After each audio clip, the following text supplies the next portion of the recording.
Revelation 6:4.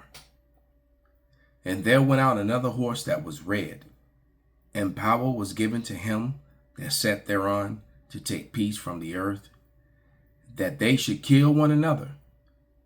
And there was given unto him a great sword. Kol Halo Yahweh Bahasham Yahweh Shai Bahasham Rakah Kwadash. Double honors unto the apostles, double honors unto the elder bishops, salutations to all my fellow laborers doing this work in truth and sincerity, risking their lives and their freedom to do so, now more so than ever, the 144,000, and the scattered elect that are scattered around the four corners of the earth, that be like unto the speckled bird, the Israelite foreigners among the heathen, that look like those heathen. This is not a black thing. And to the few Akwaf that are listening and learning, to you I say Shalom. This is your brother Malcolm from the branch of Great Millstone here in Chicago, coming at you with another lesson. In a minute, let me close this blind.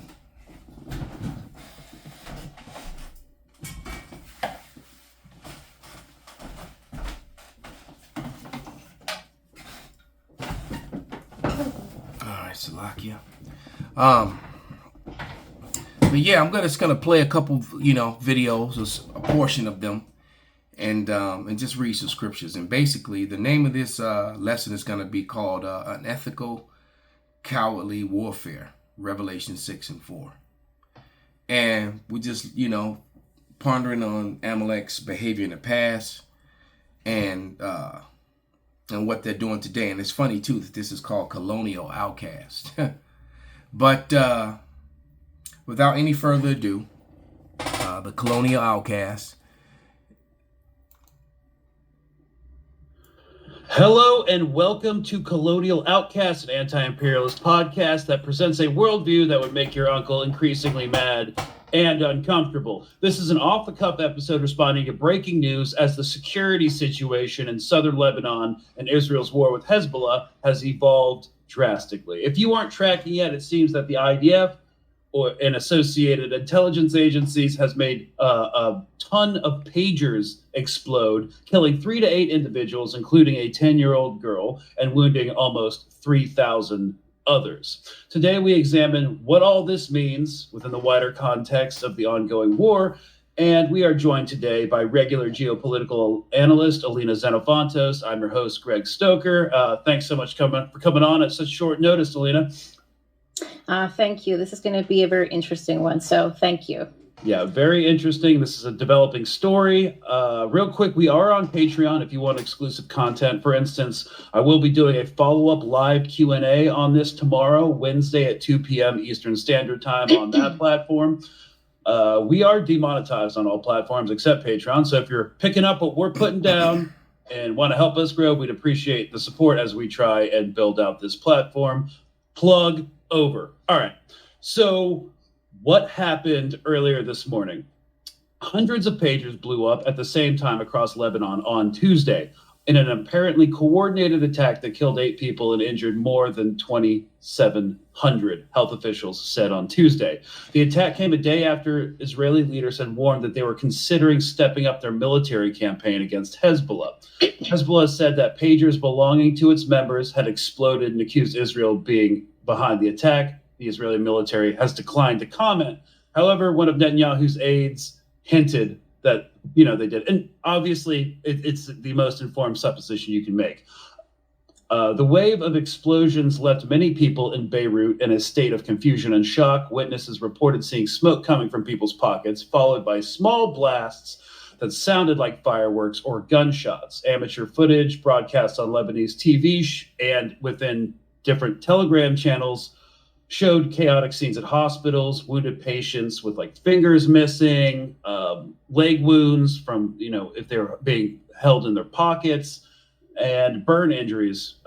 They were seeking treatment and sirens blared throughout the city. So I'm going to pause this right here. And I'm going to read, a couple of, in the ticker tape, this one with the smile on her face, Sky News Australia. Genius intelligence operation, Sherry Markson, Laos Hezbollah. Crux, Israel planned Hezbollah pager blast, a surprise blow. Use it or lose it.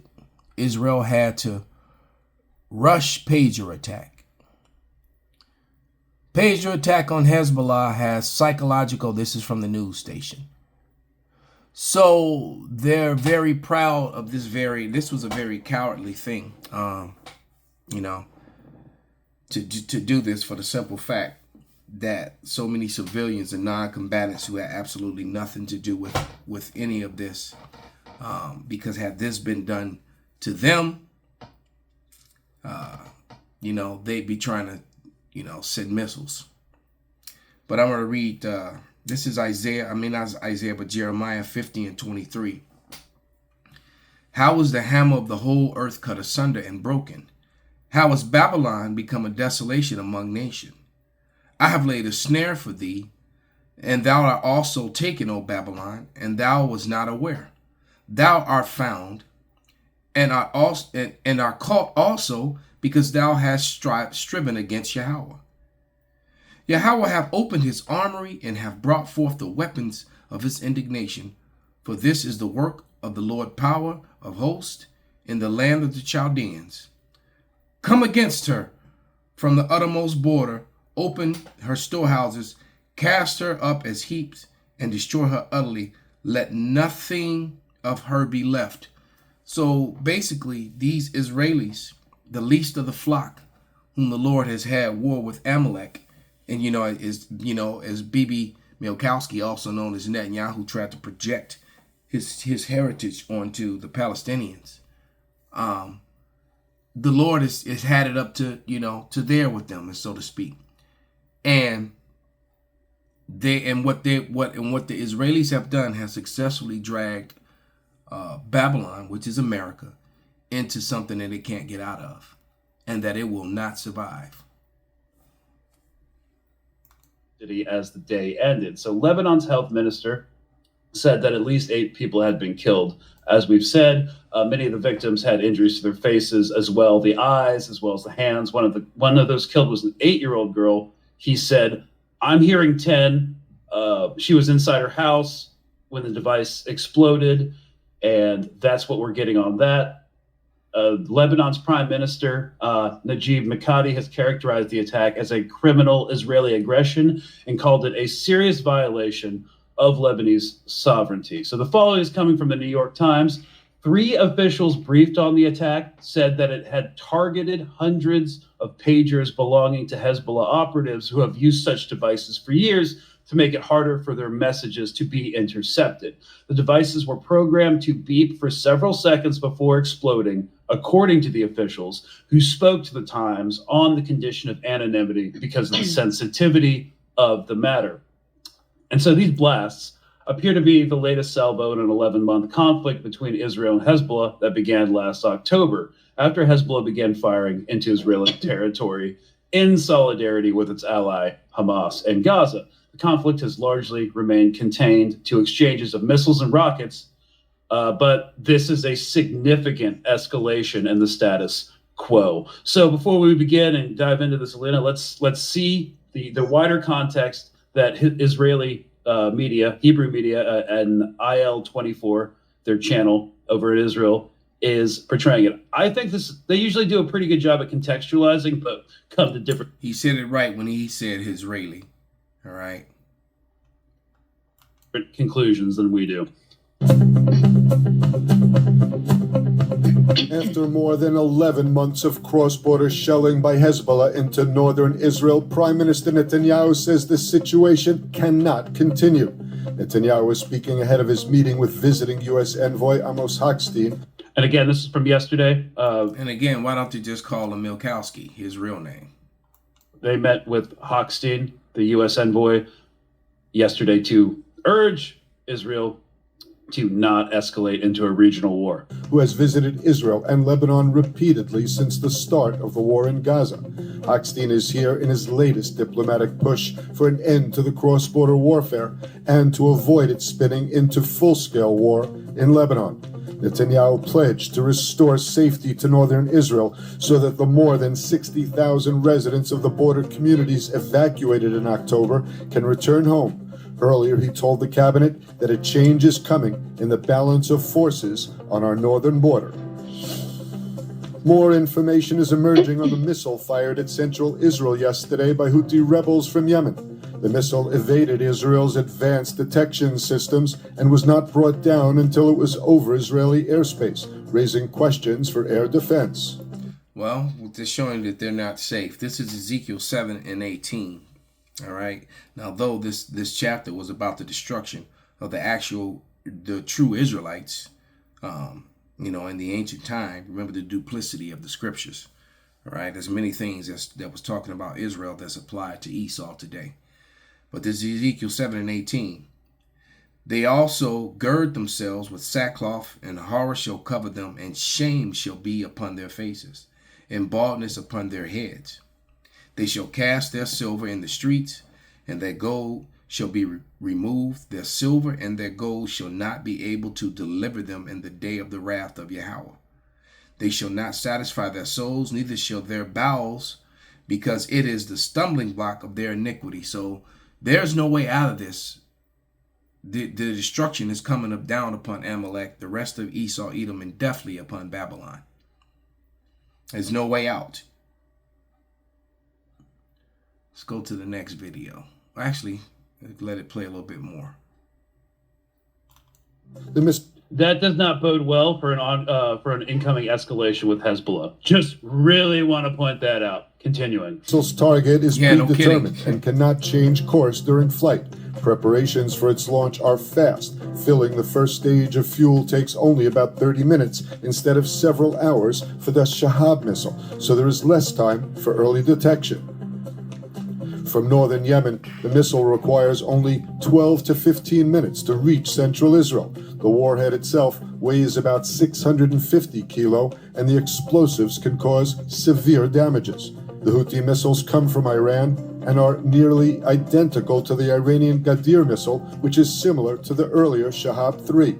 Israel's Arrow missile system was developed to intercept the ballistic missiles, which have a range of about 2,000 kilometers.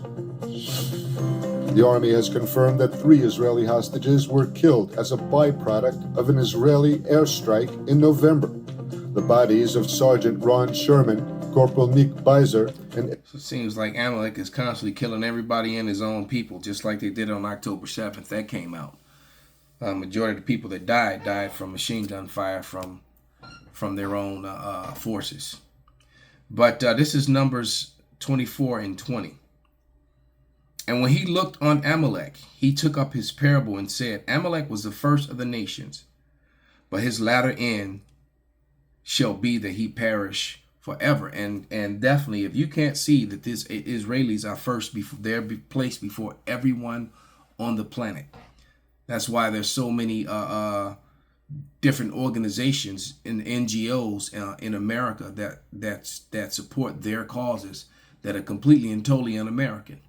Why their students go to school and they salute and praise their own flag and not the American flag.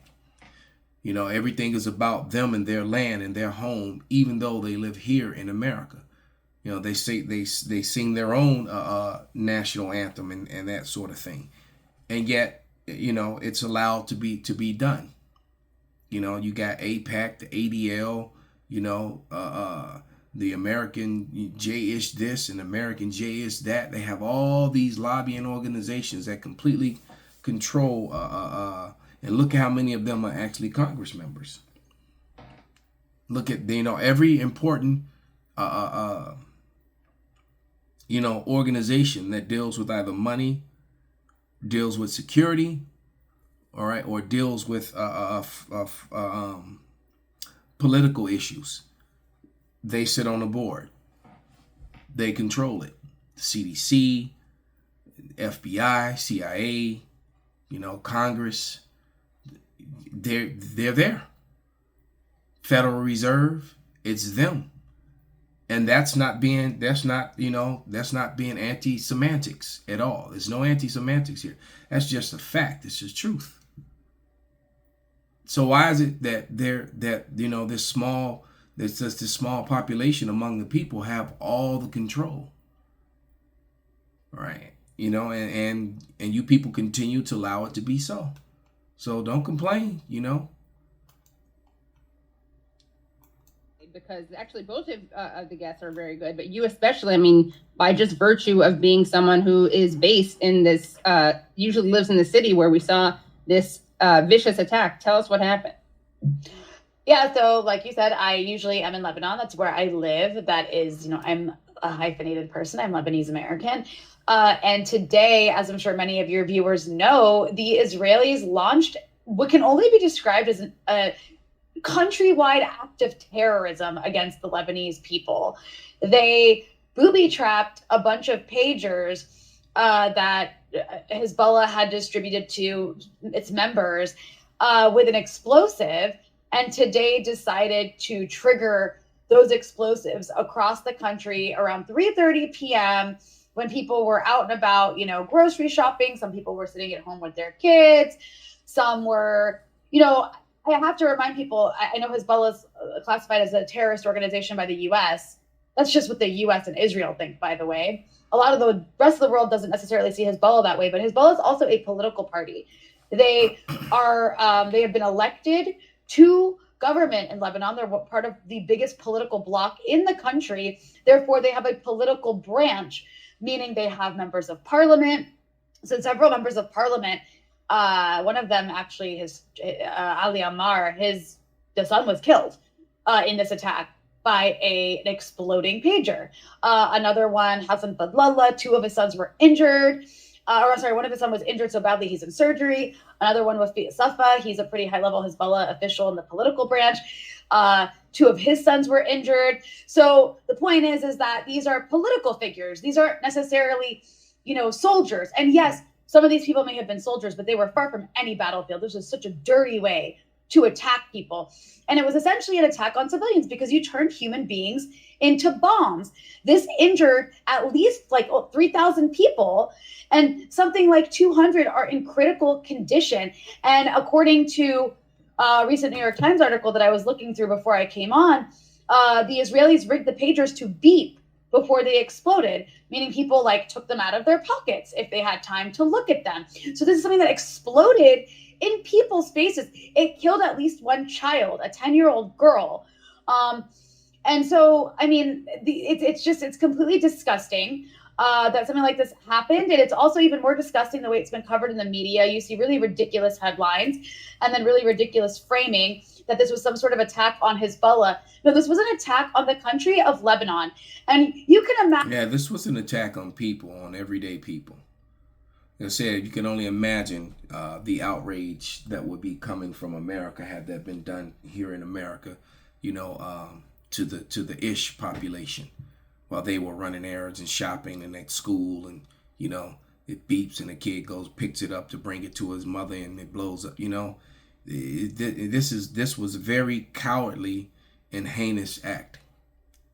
All right, and it just makes me think of in Deuteronomy 25th chapter. Let's read it. Deuteronomy 25 and 17. Remember what Amalek did unto thee by the way when ye were come forth out of Egypt. How he met thee by the way and smote the hindermost of thee. So he went to the back.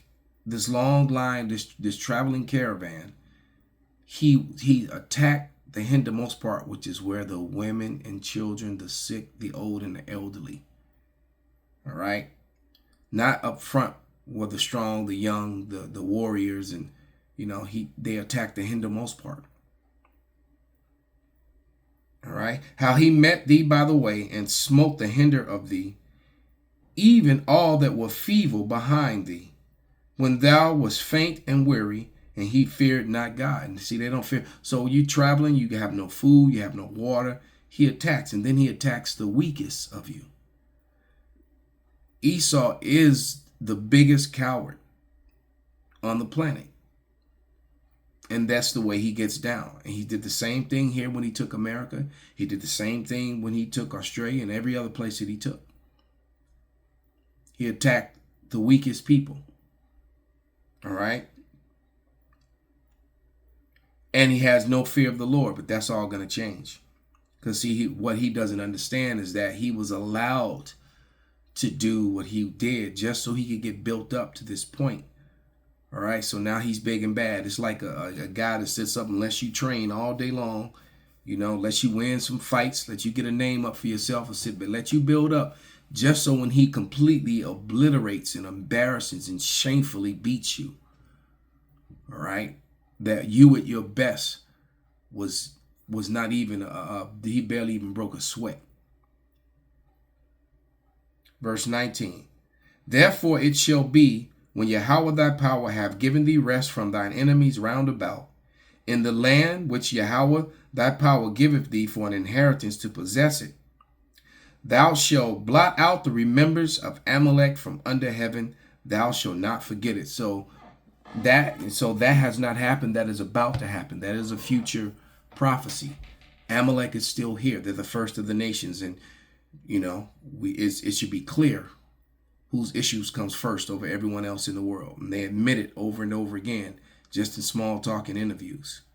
How all the Goyim and the Gentiles' resources. I watched a video with some guy, it was a short, and he was talking about, well, he gave the answer why, why small hats, why the J-ish suck at sports, why they don't play sports. Said, oh, well, we harbor the energy of the Gentiles and control it and make the money from it. It should be very clear who are the first of the nations. Kol halal, Yahweh B'Hashem, Yahweh Shai, B'Hashem, Rakah Kodash Kwam, Yasharala Shalom, Abba Babal.